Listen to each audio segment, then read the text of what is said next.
Continuamos con nuestro estudio del corazón de la teología reformada. Hoy quiero que prestemos atención al concepto de pacto. Uno de los nombres más frecuentes que oímos para definir a la teología reformada es el término teología del pacto. Para ser sincero con ustedes, yo casi nunca uso ese término. No es que me oponga a él por alguna razón en particular, es solo que creo que puede ser un poco confuso, porque creo que todos los cristianos reconocen que el concepto de pacto es obviamente frontal y central en ambos testamentos. De hecho, cuando hablamos del Antiguo Testamento y del Nuevo Testamento, nos referimos al Antiguo Pacto y el Nuevo Pacto. Y todos estamos conscientes de la realidad del lenguaje del pacto que aparece disperso a lo largo de las Escrituras. Oímos hablar de muchos pactos. En el Antiguo Testamento, el pacto que Dios hace con Noé, con la señal del arco iris en el cielo, el pacto que hace con Abraham, con la señal de la circuncisión, y el pacto en el Sinaí con Moisés. Y hemos oído acerca de Jeremías y hablando de un nuevo pacto. Y sabemos que en el aposento alto, cuando nuestro Señor celebra la Pascua con sus discípulos la noche antes de su ejecución, Él instituye el nuevo pacto y habla del nuevo pacto que es por su sangre y así sucesivamente. Y así tenemos este tema repetido sobre pactos en la Escritura. Y la razón por la que a menudo la teología reformada es llamada teología de pactos es porque esta ve la estructura o el formato del pacto en la Biblia como un elemento crucial en el que todo el plan de redención funciona y se convierte en una especie de clave para comprender e interpretar el resto de las Escrituras.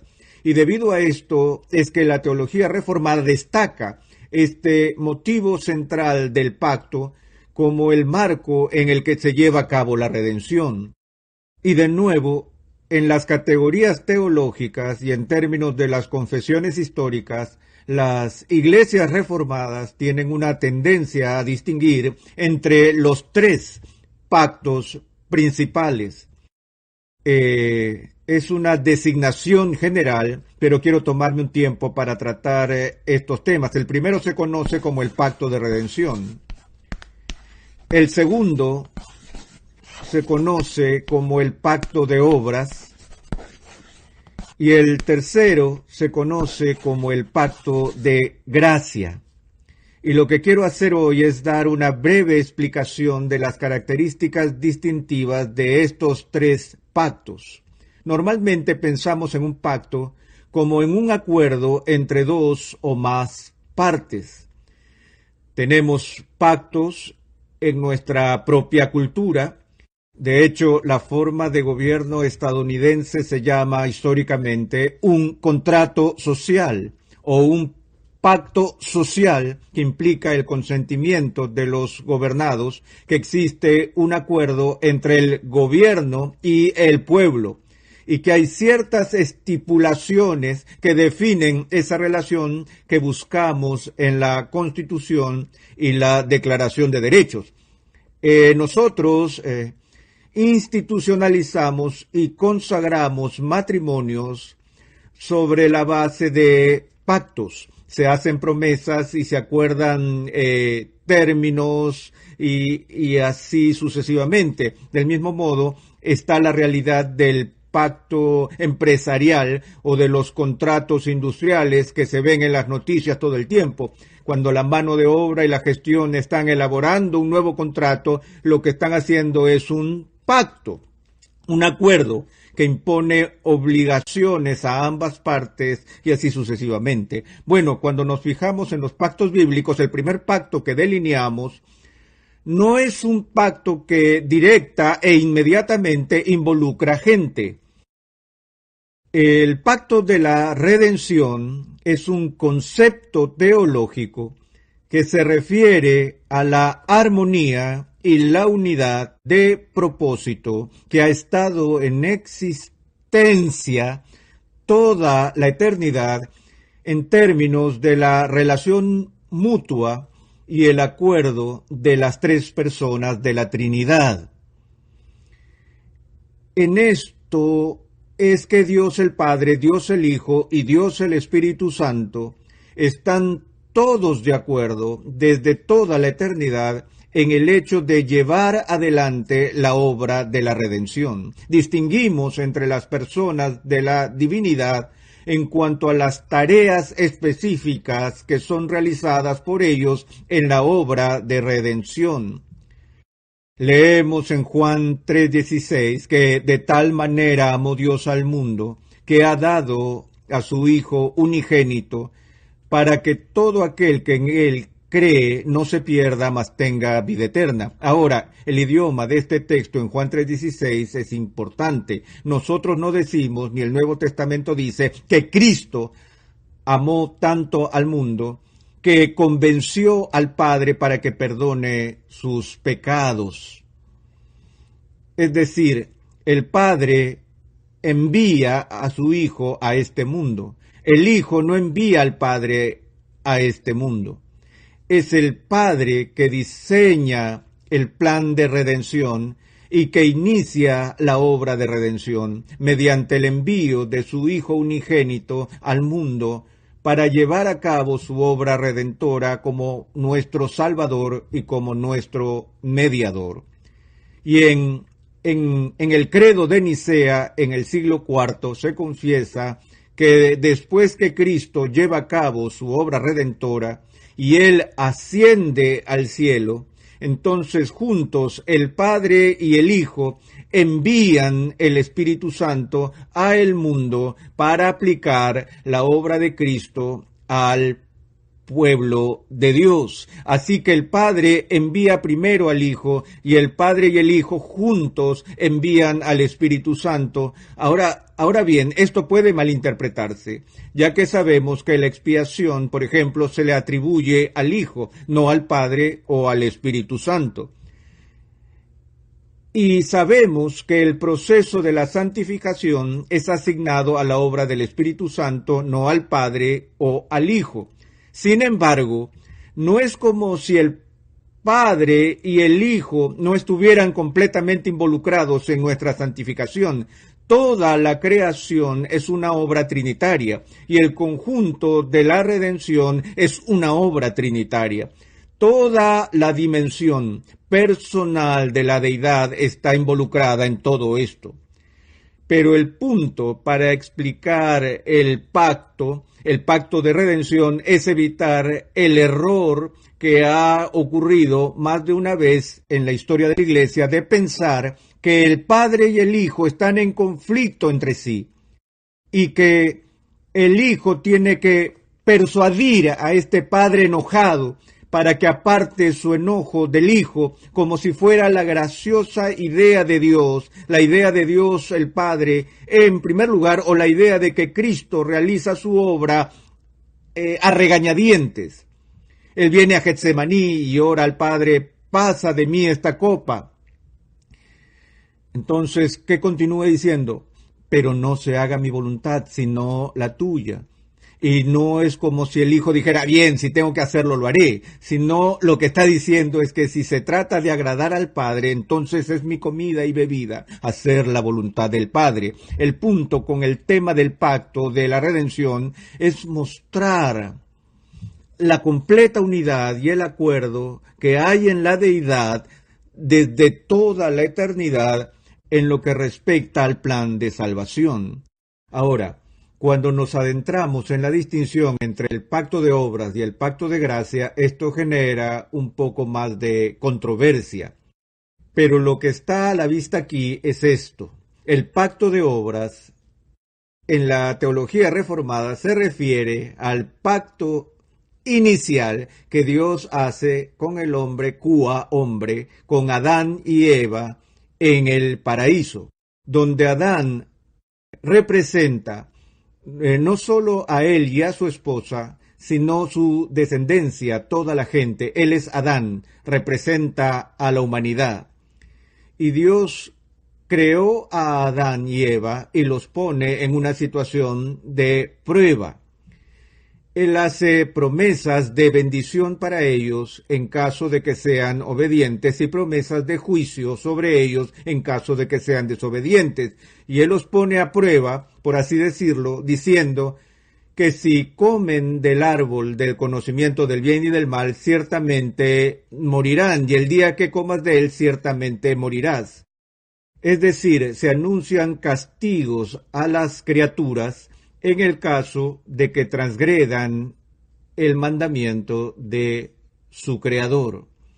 Ahora, eso significa que el destino de Adán y Eva y su linaje se determina por su respuesta a la ley de Dios, por su comportamiento, por su obrar, y por eso se llama el pacto de obras. Dios dice que si haces buenas obras vivirás, si haces malas obras morirás, así de simple. Ahora, a algunas personas no les gusta la distinción entre el pacto de obras y el pacto de gracia porque dice, bueno, ya sabes, Dios ni siquiera tenía que hacer un pacto en absoluto con Adán y Eva. El mismo hecho de que Él se inclinara a tener una relación personal con ellos y les diera la oportunidad de la vida eterna, de bienaventuranza en su reino, era en sí gracia.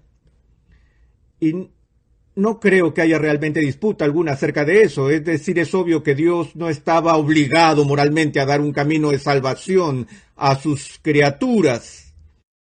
Y aceptamos que el pacto de obras está arraigado y fundado en el carácter eterno de la gracia de Dios. Pero lo que esto significa por distinción es que inicialmente los términos de la relación de Dios se establecen con respecto a la obediencia o desobediencia a su ley.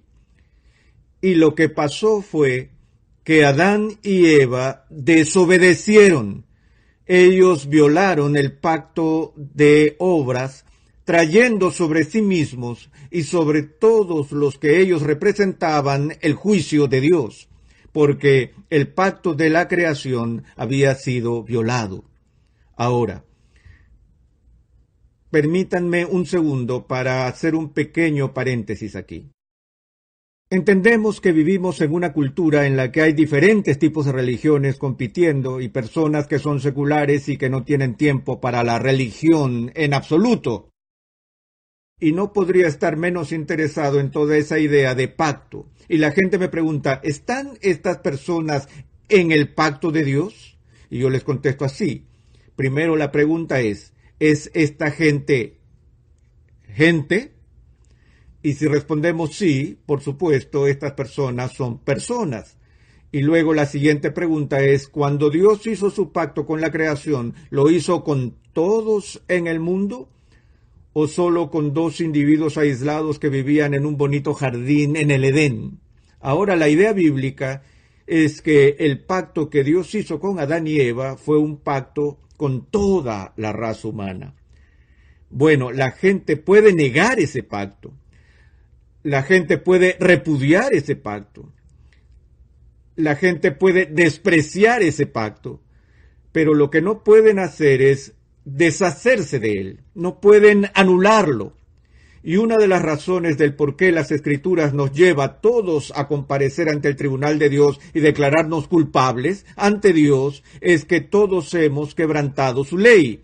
Todos hemos hecho malas obras.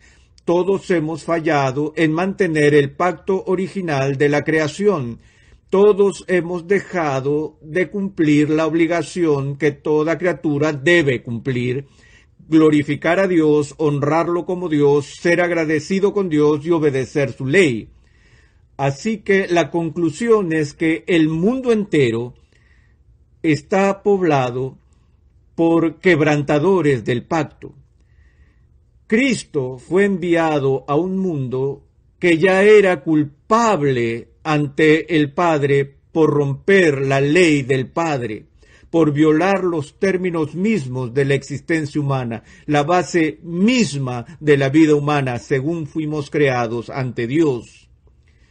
Y eso es lo que se quiere decir cuando hablamos del pacto de obras. Ahora bien, esto se debe a que el primer Adán falló en el pacto de obras, y Dios hubiera tenido todo el derecho moral en ese momento de hacer exactamente lo que los términos del pacto establecían. Él pudo haberlos destruido a ellos y a toda la raza, y eso habría sido todo.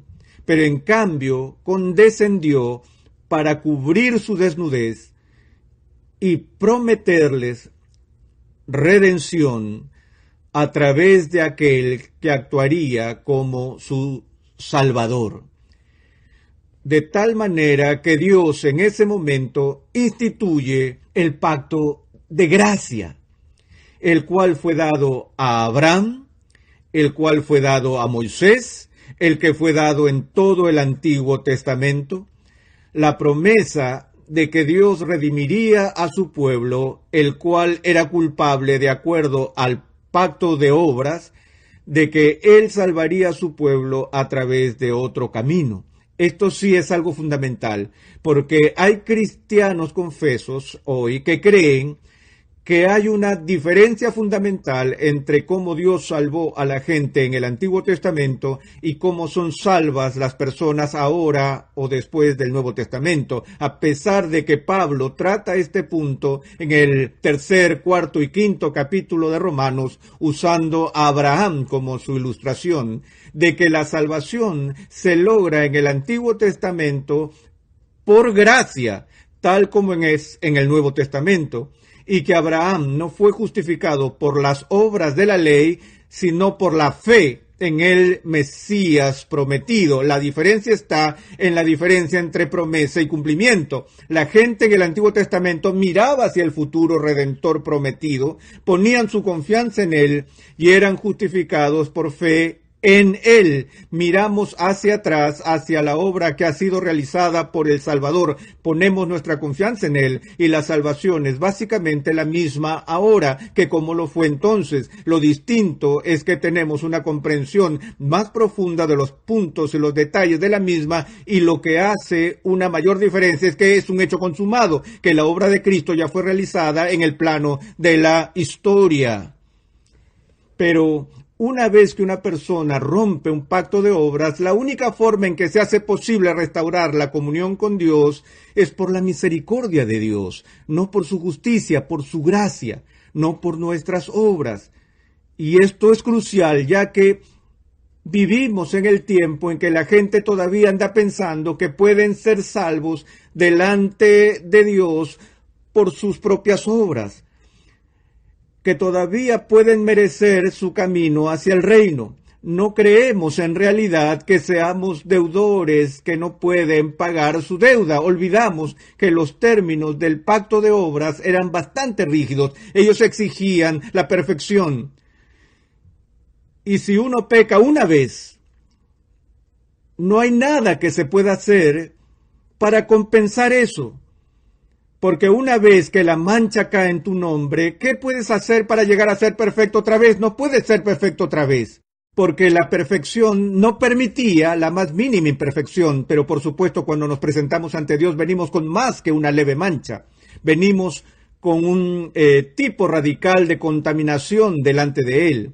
Así que esta distinción entre el pacto de obras y el pacto de gracia ha sido realmente diseñado para arrojar luz sobre la naturaleza del Evangelio.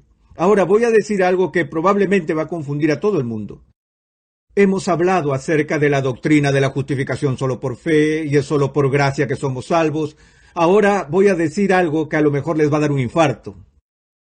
En última instancia, la única forma en que alguien es justificado delante de Dios es por obras. Somos salvos por obras. Y somos salvos solo por obras. No corten el video. Dejen de explicar esto, por favor. Cuando digo que la única forma en que somos salvos es por obras, es porque el pacto de gracia debe distinguirse del pacto de obras, pero nunca debe estar separado de este. El pacto de gracia es el pacto que Dios instituye para asegurar que el pacto original sea finalmente cumplido. Y cuando digo que estamos justificados por obras y por obras solamente, ¿qué quiero decir? Quiero decir que las bases de mi justificación y las bases de tu justificación son las obras perfectas de Jesucristo. Somos salvos por obras, pero no son las nuestras. Por eso decimos que somos salvos por fe, salvos por gracia, porque las obras que nos salvan no son las nuestras, sino que son obras de otra persona que se sometió en todos los puntos del pacto de obras. El Nuevo Testamento describe a Jesús como el nuevo Adán. Él es la nueva humanidad que logra aquello que no pudo lograr Adán. Por la desobediencia de un solo hombre, el mundo se hundió en la ruina, y por la obediencia de otro hombre a la ley de Dios en todas sus demandas y en perfecta conformidad, Cristo redime a su pueblo al ganar las bendiciones ofrecidas que Dios había prometido originalmente a sus criaturas en su nombre. Ahora soy salvo por gracia en la medida en que la obra que me salva no es la mía. Soy salvo por obras en el sentido de que la base de mi salvación está en las obras del Redentor perfecto, aquel que desde toda la eternidad estaba dispuesto a asumir la carga de las criaturas de Dios y estaba dispuesto a venir a este mundo a someterse a los términos del pacto original por obras, y para cumplirlo por su perfecta obediencia, y para que Dios diera a su pueblo todos los beneficios de ese pacto, de tal manera que Él nos da todo lo que Cristo ha ganado, todo lo que Él es nuestro cuando confiamos en Él. Eso es lo que queremos decir con el pacto de gracia. No es que el pacto por obra sea del Antiguo Testamento y el pacto por la gracia sea del Nuevo Testamento. No, el pacto de la gracia está en vigencia desde el 3er capítulo de Génesis y está en todo el Antiguo Testamento y en el Nuevo Testamento, porque está basado sobre la libre gracia de Dios para con los pecadores necesitados.